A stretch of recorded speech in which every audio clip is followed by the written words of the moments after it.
I have to say, I think I'm starting to see Tru's side of things here. Look, before I get started, guys, I have to apologize, because I'm sick as fuck.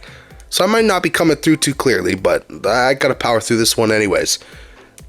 Now, I agree with my stance in the past that he does complain. A lot. And I also agree with my stance that he probably cares too much. But I've come around to think that the attention around him is probably too negative considering what he's actually said. Let me preface this by saying I haven't gone back and watched every VOD ever, every upload ever, looked at every tweet ever, but since this whole smurfing fiasco came up a couple weeks ago, I've been paying attention to what he said there during this time, and I have to say, while it sounds a little tinfoil hat, conspiracy theory type shit, the response to it was so aggressive that it almost makes it look like people are exposing their insecurities. I know Scott posted a fucking 23-hour video crunching the numbers on how to tell if someone's smurfing or not, but for those of us that don't want to turn this into a math class, let's assume both sides. Let's assume there is no smurfing and Tru is full of shit. People have been brushing off Tru's opinions for years, saying because he's a killer main, he's biased, saying he's bad at killer, so he says anything negative he can about survivors to make himself look better. But dude literally makes a comment about what he feels he noticed in his time watching Survivor content, and everyone comes out with response tweets and videos and documentaries. Shit, someone's probably getting a fucking book published right now too. Look, you can't say you don't take his opinion seriously and then take his opinion too seriously.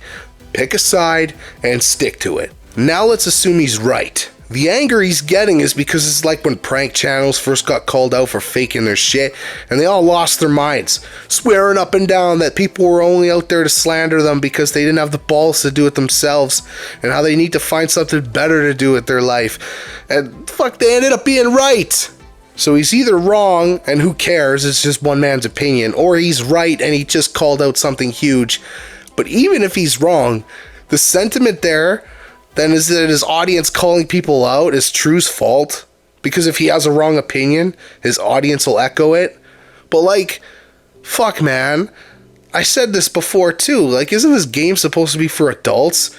Someone used the term impressionable audience too, which came across condescending as fuck. The idea that no one can think for themselves is insane, or that the content creator's at fault.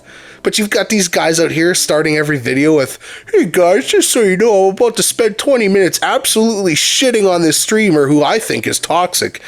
But since I'm telling you afterwards to not bother them specifically, I'm off the hook. Meanwhile, Tru isn't even naming people, and everyone's like, Tru, you piece of shit, you don't know what you're talking about. How dare you use your influence and community to target and harass Survivor main content creators without proof. That's the best part too. I love that shit. Tell somebody something, literally first comment, source, question mark? Fuck your source. I don't care if you believe me.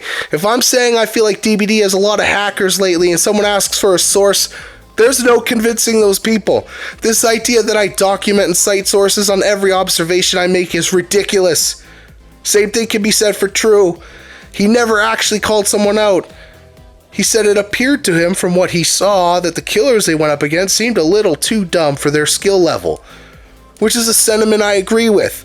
However, I suck at the game, and I choose first to say it's easier for them than myself because I'm bad and they're good, as opposed to suggesting the smurfing thing. Smurfing, I mean, first of all, that shit sounds exhausting. I don't make a living from this game though, so maybe I don't know. Maybe it would be worth the effort to feel like a DBD god in front of your audience. I mean, I tell you what doesn't feel great is getting your cheeks clapped in 75% of your games in front of 2 viewers. But Aaron's tweet saying, please just tell them you're not talking about me though, comes across a little too desperate. And I like Aaron. Despite what people say about Tru and his 370k subs, he hit 300k 5 years ago. I don't know how, maybe he was playing other games. He just doesn't have the audience of an Aaron or a JRM. So Aaron's concern over Tru's blanket statement seems a little too out of place, especially considering those differences in size of audience. And then to publicly call out Tru for inciting harassment, so to speak, with his comments, which again, didn't mention Aaron by name, which will then cause Aaron's audience to harass Tru, but no one's blaming Aaron for inciting that harassment though. So why the double standard? It's not even like it's so Aaron can defend himself because he was never actually called out. I respect that Tru doesn't let the harassment stop him from voicing his opinion, and I know that shit can be tough when you feel like everyone has their pitchforks out. I think maybe you could look at him and call him a bit of a complainer or whiny, and those would be fair criticisms. But I just feel like people take it way too far and the punishment doesn't always fit the crime. We all have our favorite content creators and we feel the need to defend them. But doing this shit just isn't helping anyone. Just a bunch of little bitches behind a keyboard. I miss the good old days when the fake internet tough guys would at least threaten to catch a flight to kick your ass. But now they're just posting clips of the other person missing shots as Slinger or getting looped and losing a game of DBD. But again, despite everything I said in this video, every single word, none of it is worse than being a night main. Thanks for watching.